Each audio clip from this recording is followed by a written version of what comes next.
Hey guys, before we proceed with this video, let's listen to this. Is friendship heartbreak. Friendship heartbreak is probably one of the most underrated heartbreaks that people don't talk about. It is with my eye don't Until see. today is how people don't speak up. Like, even with their friends. You have a friend and maybe she offended you or he offended you somehow. And you cannot tell this person that, okay, I really don't appreciate how this is. Like, communicate, tell them what they did. But you just cut communication, you just stop talking to them, and maybe your behavior start to change, you start acting differently, expecting them to know that they offended you. I don't understand that. Did you hear that? Now let me get to the comment section. I think you can watch this video at is it Samantha? I totally agree with her. Friendship heartbreak is so underrated, freaking underrated. Now going to the comment section, you would realize that there are a lot of people who have been in this tight position. Someone said, Zara, she mentioned, sis, I knelt down to beg her not to leave me and she still did. Friendship heartbreak is literally the worst thing ever. And this one said, this is so profound. Friendship breakups ache your heart on a different level. Thank you for this, babe. That's to the Samantha there. Let's also go through the next comment. Someone said friendship breakups really hurt more than relationships, but you just have to let go. It's not easy. I still remember how I would cry and start thinking if I was the toxic one. But anyways, we move and we keep wishing them well.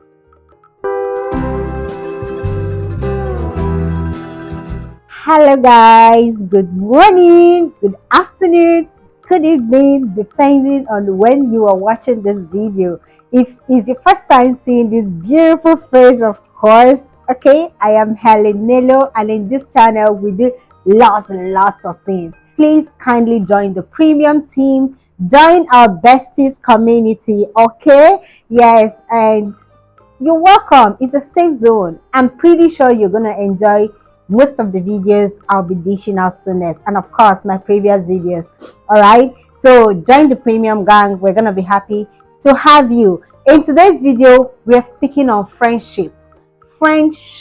So I was scrolling through TikTok, and a friend of mine who used to be my classmate, she made a video on friendship, and the content of that video was about people who do not speak up when offended in friendships. Like, you're in a friendship with someone and they're not able to communicate with you when they feel offended. They just react outrightly. They go silent. They do this silent treatment and all of that. And she said it's frustrating for her, extremely frustrating. But the reason she made this video was actually because there is this friend of hers that she have observed in the course of their friendship, that she has always been the one initiating or addressing issues when there is a problem. And her frustration comes from the fact that at times she doesn't even realize that she has offended this person, and the person goes outrightly to reaction without communicating. The person just goes outrightly, either silent treatment or reacting, like, those kind of strange reactions, which, obviously, if you guys were in if all things were ideal, right, it wouldn't occur.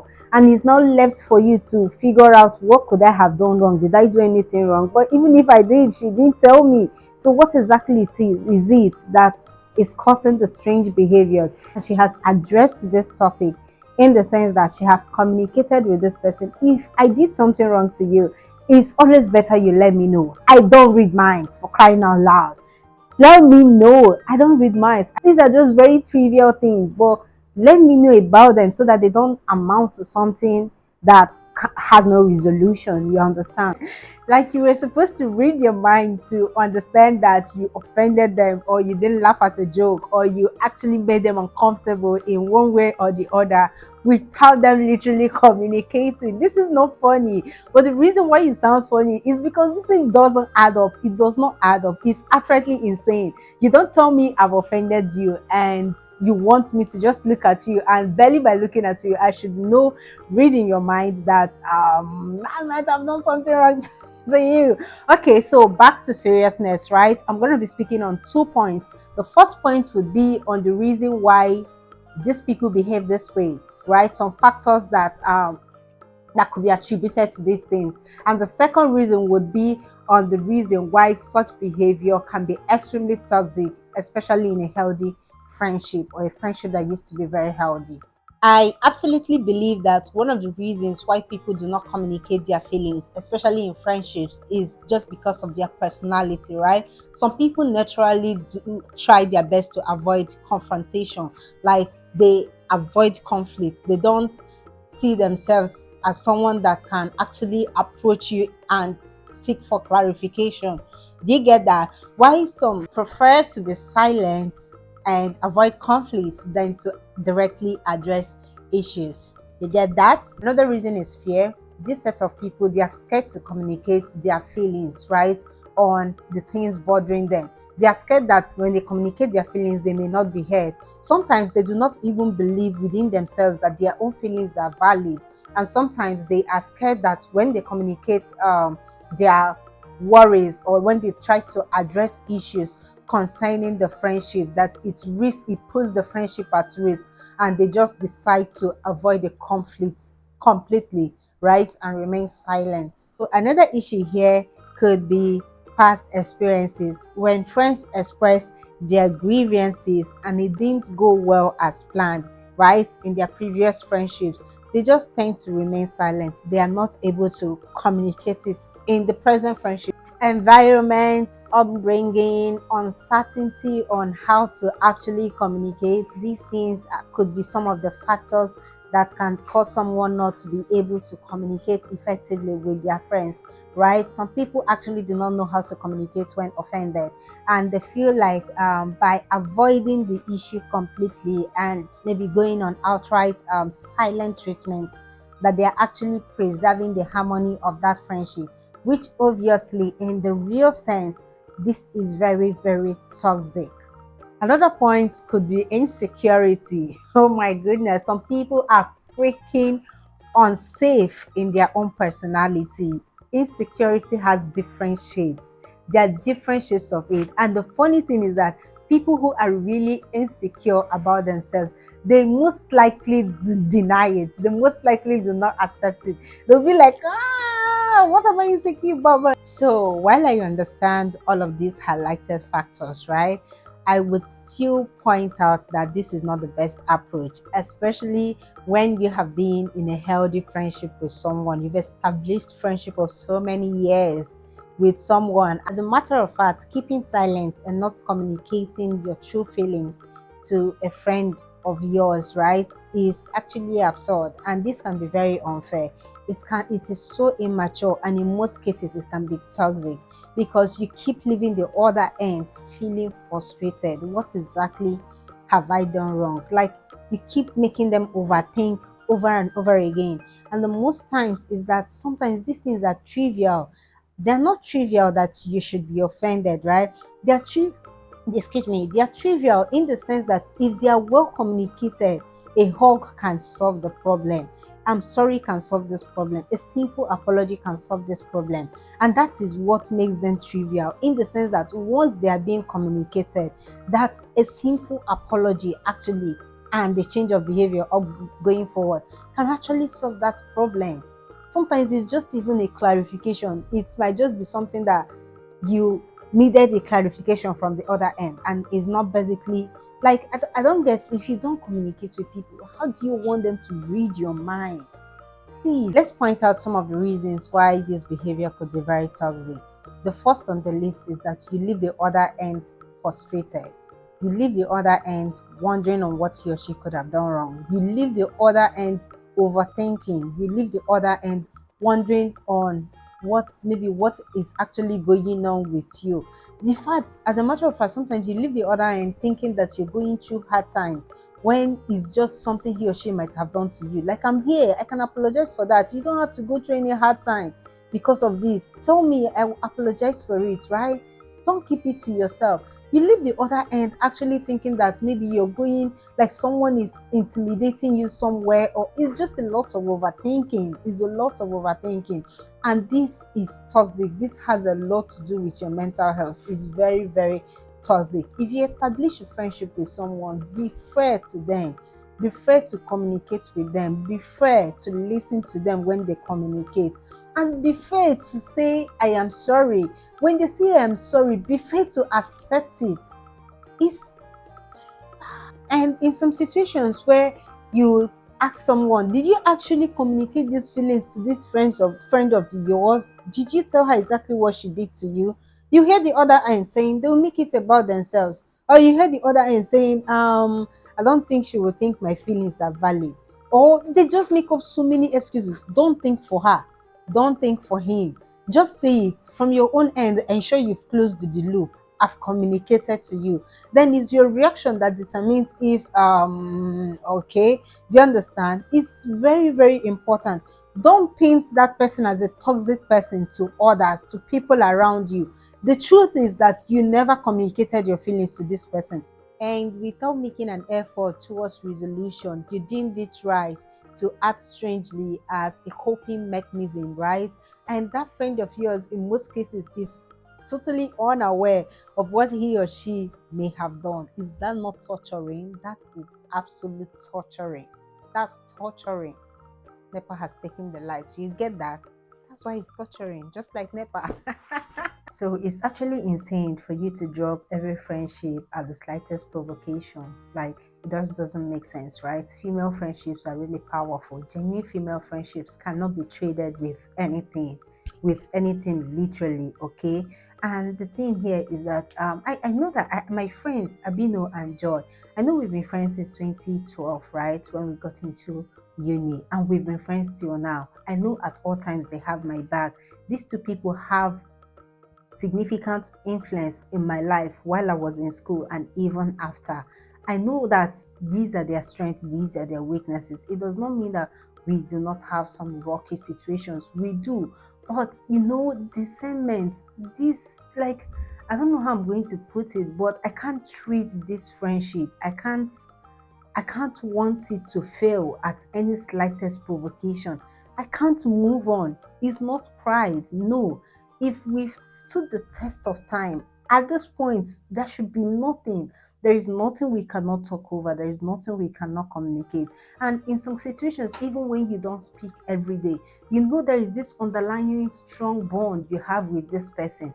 I can't move on. You can't move on. We've gone too far to move on. I don't know if you get it. It's free of ego. It's free of pride. It's like the purest form of acceptance that, see, you hold a significant spot in my life and I value what I have with you. This is powerful.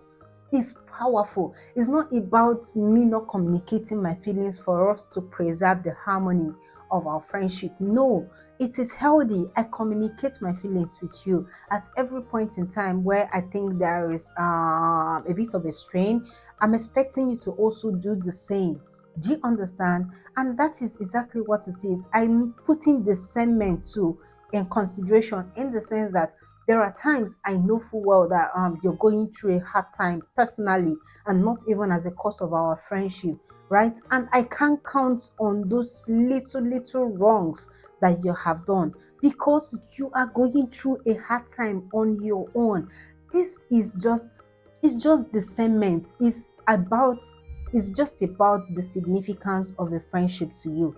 If it's very important to you, if you hold it in high esteem, you would understand that for each time you reevaluate that friendship, you would know that no, we can't just let unnecessary things that are trivial, extremely trivial, because they are trivial compared to where you're coming from. If you realize how long you have been with this person, how long the friendship have lasted and stood the test of time, the memories you guys have created both in school, the days you trek in school as a uni student, the days you read for your exams in management, the days you stay all night to read, the days you walk to the hostel together, the days they have your back all the time. It's just a lot for you to, at the slightest provocation, move on.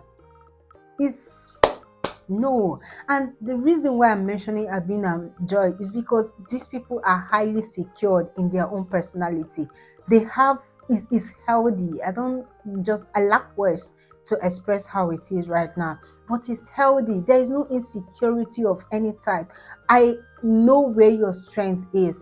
I literally used to say that Joy can teach me mathematics while sleeping. I used to stand up on Like I used to stand up to learn mathematics where Joy is just waking up from sleep. I don't think if I'm waking up from sleep, anyone should be presenting me with mathematics. I mean, my brain is not functioning at that early morning for you to bring mathematics to me. I don't get it.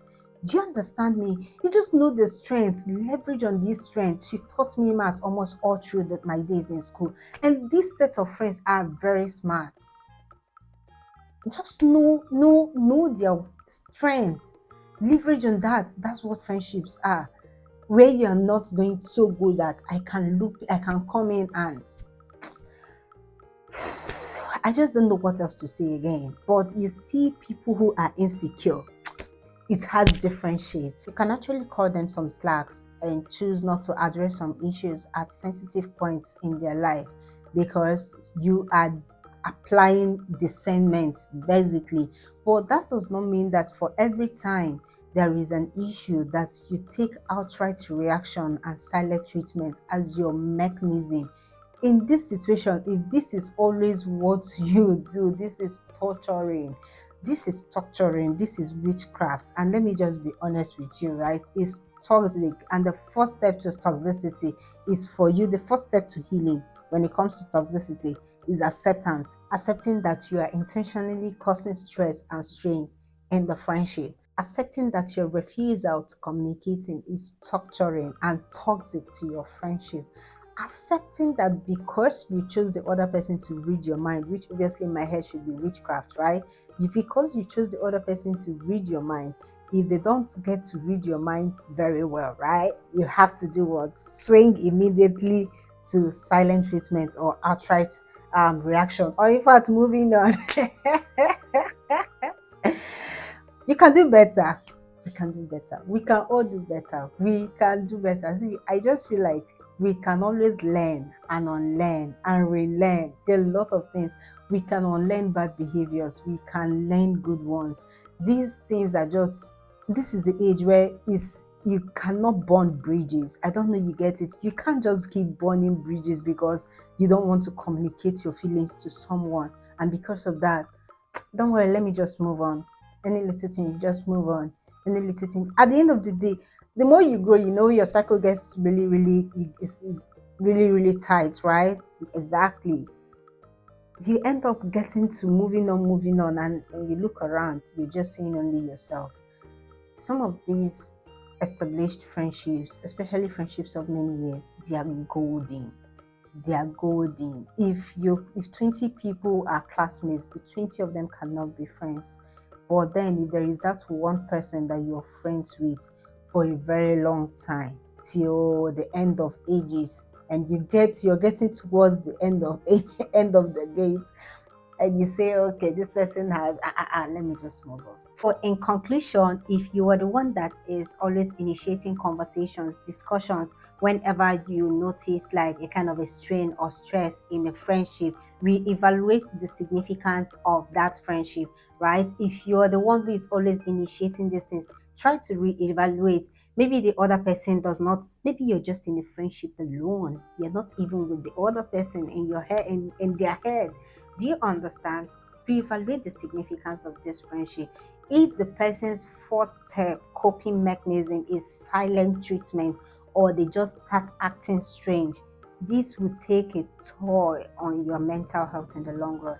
Try to reevaluate the friendship. If you are the one who is always trying to apologize to make things okay, to always apologize. What exactly is the problem? Okay, I am sorry. I am is fine. Don't worry. It's fine. I'm sorry. What is this now? Okay, don't worry. I will come to your place. I will apologize. Okay, don't worry. I'm driving down to your house. I will apologize. Okay, don't worry.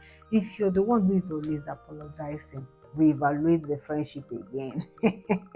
If you realize that the cause of the conflict is always as a result of the other person's insecurity, or there is this underlying silent competition, reevaluate the friendship again. Insecurity comes in different shades, and believe me, it's a tight spot to be in. All right, insecurity can actually make people close every channel of resolution, in the sense that there is a trivial problem that comes up, and you try your best to actually resolve these things, and you're right there saying, okay, it's fine, apologize, it's this, I'm sorry. And they deliberately, intentionally close every loop of communication, every loop of resolution, everything that would keep the friendship strong. They try their best to just bring it down, reevaluate that friendship again. Some people can't just believe that there are others who are always willing to make things work. There are people who are always willing to say, okay, it's fine, I'm sorry. Like they are not ready to rub egos with you, they'll rub pride with you because of the value they hold in that friendship, because of how they value that friendship, and because of the other person's insecurity, right? They try their best to close every channel of resolution. Some people can't just believe that there are others that can just apologize for things and things just moves on. It's unreal for them. That's their own way of not being able to fathom the pureness of your heart. So reevaluate, reevaluate, reevaluate, right? And be careful to ensure that you uphold your self-respect while trying to resolve issues, because insecurity, like I said, they're of different shades. But then I believe that we can all do better. See, we are all learning. We are all learning. It's very good you have a self retrospection sometimes, like once in a while. Just look around, don't always blame the other person. I don't even believe that there are two people who have issues and the entire problem is on one person. I never believe things like that. No, I know that there are people who may hold a significant portion of blame, right? But then no one person is entirely right in some certain things. No one person is entirely wrong also, right? And that means that everybody will need to continue learning, unlearning. It's about being conscious, being aware, and that is just it. So guys, I've come to the end of this video. If you enjoyed it, please leave a comment below. If you've been in situations where you are the only one who is always initiating conversations, tough conversations with your friends, or you actually annoy them and they don't tell you, they behave out, they just go on silent treatment or start behaving strange, please leave a comment down below. Tell us how you were able to tackle it. There are other people who might be reading and it will be helpful for them. Till next time, please stay fabulous. Bye bye.